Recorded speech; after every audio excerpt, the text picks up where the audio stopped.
Peace and welcome to another Uncanny Top 10. Today's episode is all about bosses. At first we were going to just do villains, but we decided to split them up. Our guidelines include: Number 1, no fighting games. Number 2, no henchmen. Number 3, original tunes. And number 4, one per franchise. As always, we do not like wasting time, so let's get this started.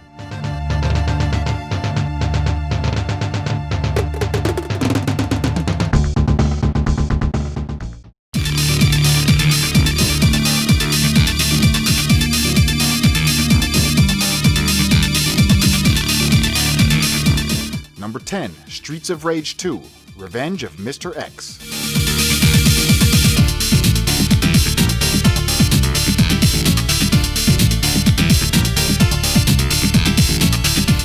To kick off our list, we have Mr. Yuzo yet again. He appears quite often in our top 10s, but can you really blame us? If you are on Twitter, I recommend following him because he posts a lot of cool videos. For example, here is Yuzo playing Streets of Rage. Anyways, the theme takes inspiration from the first Streets of Rage final boss theme, but we chose the second one because it seems it took everything to the next level and it feels like it has an overall smoother feel. Plus, his name is Mr. X.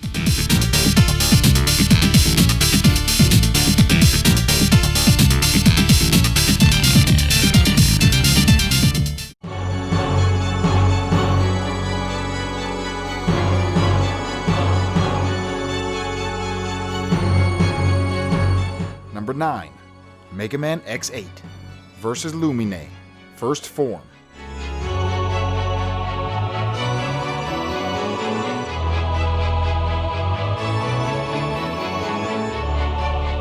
Our 9th spot comes from good old Capcom, a company that has hired many of the great composers throughout the years, and it shows.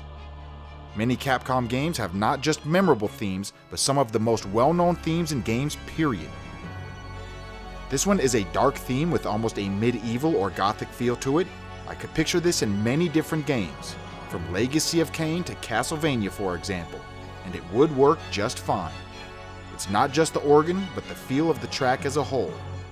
It's very unique for a Mega Man theme, but that only helped this track move up and onto our list. The Mega Man series has a ton of great music, but can you think of many like this?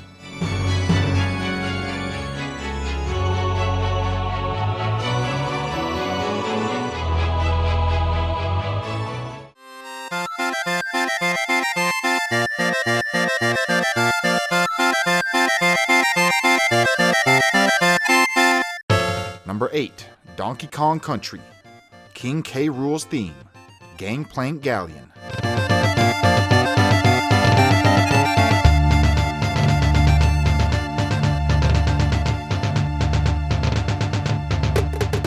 Our 8th spot doesn't have a typical boss theme feel, it almost has a circus feel to start out. You might wonder about it and start to think, this is the music for a boss fight?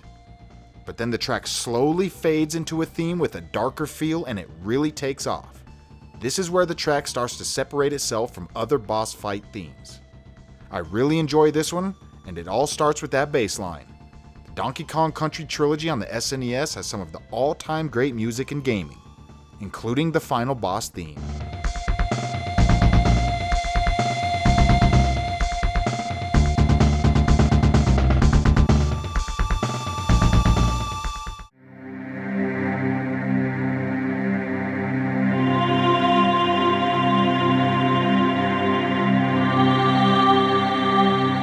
Number 7, Psycho Mantis from Metal Gear Solid.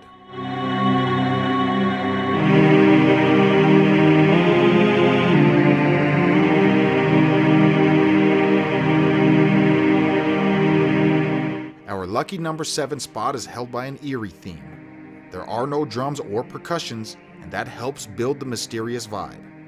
It wouldn't fit with all bosses, but when it comes to the Psycho Mantis, it fits perfectly. The theme does a very good job of portraying many different feelings. It feels isolated, dark, and of course eerie and mysterious. So I guess only one question remains. You like Castlevania, don't you?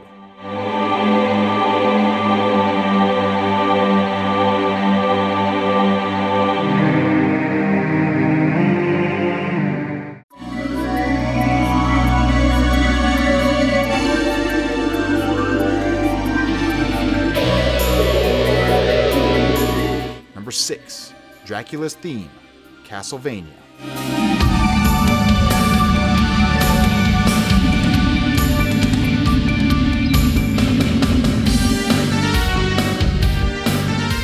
Coming from Symphony of the Night, we were narrowing down the top Castlevania themes, and this one just stood out. It easily won out as the top boss theme from Castlevania.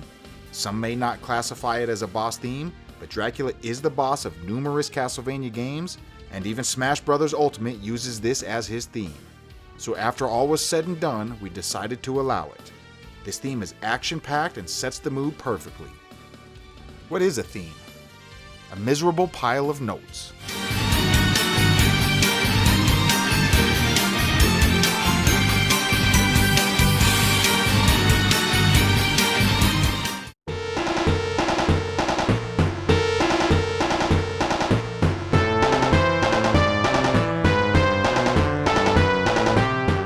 Number 5, Sonic the Hedgehog 2, Dr. Robotnik's theme.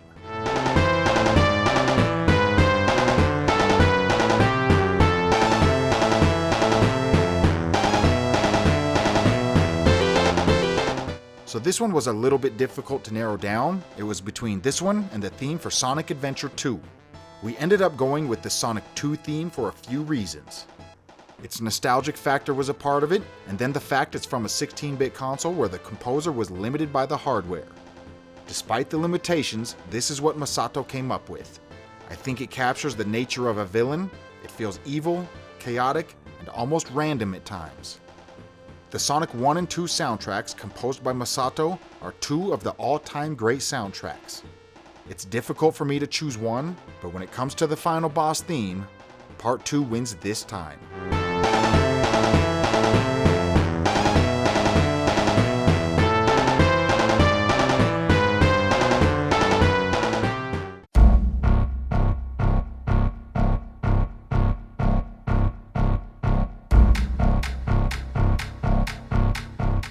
Unlucky number 4, Dark Beast Ganon Phase 1, from The Legend of Zelda, Breath of the Wild.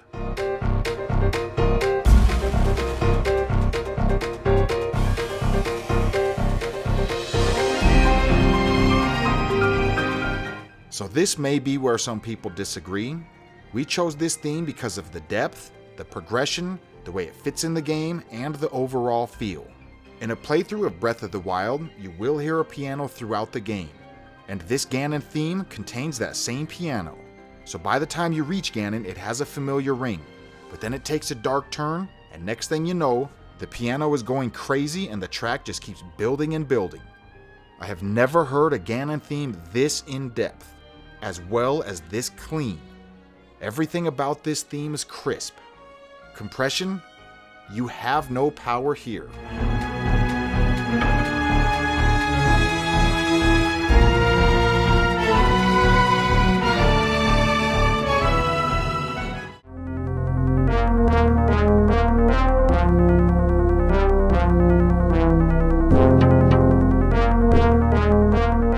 Number 3, Golden Axe, Death Adder.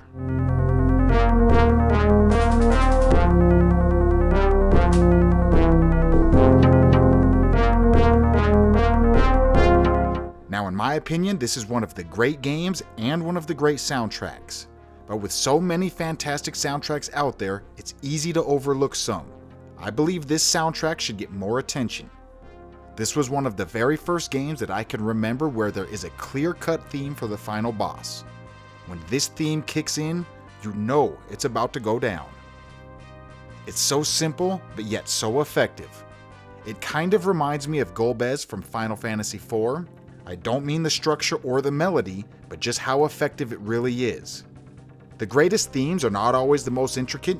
Sometimes it's about the layout, the feel, and how it fits in the game itself. And this one did a wonderful job. And yes, technically the Genesis version had a bonus stage after Death Adder, but first and foremost was the arcade version in which Death Adder was the final boss, so we allowed it. We played the arcade version, and if you want to hear a new and updated version, check out the one from the Sega Ages 2500 series.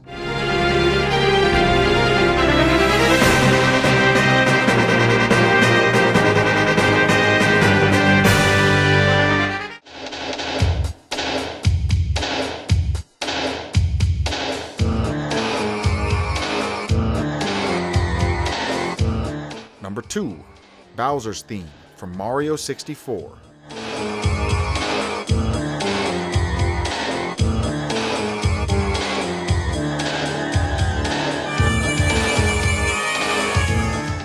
So where would video game music be without Nintendo? Some of the all-time great themes have come from Nintendo, mainly thanks to Koji Kondo. When it comes to Mario, Nintendo spares no expense, and they usually give it their all. The theme has a guitar synth. Now mix that with the drums and you have the makings of a pretty heavy and evil sounding theme. This isn't your typical happy-go-lucky Mario theme, but it makes sense. It is for Bowser after all. The theme is so dark that I could almost picture it in Doom. Imagine running around with a BFG and this playing in the background. It might actually work.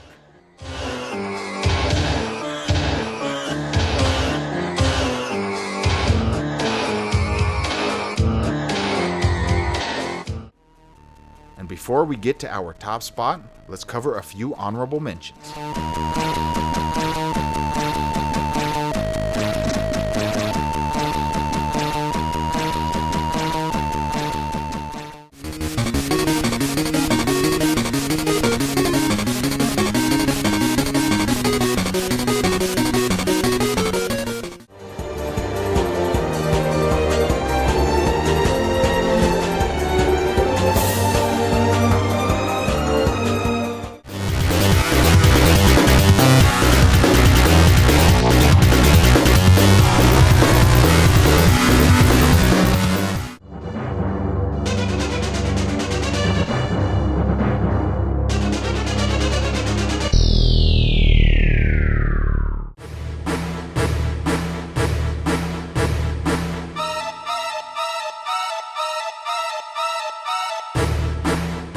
Number 1. One-Winged Angel, Final Fantasy VII.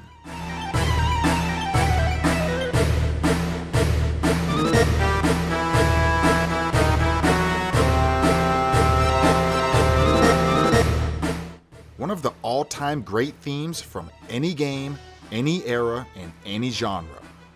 This theme has a blend and a feel of an organized army marching into battle with the sinister nature of evil. Then mix that with an unearthly power or strength and you start to understand what you are dealing with here. The orchestra style just adds to the aura. It almost gives off an ancient feel at times. If I was going to sum up this track with a simple quote, it might be Clash of the Titans. And I don't mean the movie. It just has that vibe where it seems like two ungodly powers are going to meet and it's not going to be pretty. One of them will not be walking away from this event. It almost reminds me of Duel of the Fates from the prequel trilogy, which is probably the best theme in the prequels. Picking the top Final Fantasy theme from the Final Fantasy franchise came down to 3 people: Golbez, Kefka, and Sephiroth. These, in my opinion, are the best 3 in the franchise. And it was a close one, but we ended up choosing Sephiroth.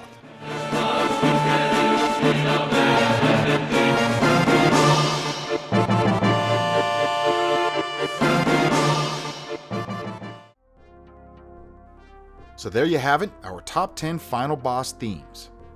I thought the list was going to be a little bit darker than it turned out, but there were a few themes in there that helped lighten the mood a little bit. Although not by much. You still have some of the most evil characters you could think of on there. From Dracula himself to Mr. X. And is that the same Mr. X that kidnapped Sylvia in the game Kung Fu? The world may never know. Anyways, our next top 10 will be Stage 1 themes. Any game that has a Stage 1 and not a Stage Select will qualify, as long as it's not an RPG. That's technically not a Stage 1. Shout out to Gold Level patron Bearsona11. I am ICC. Thanks for watching. Peace.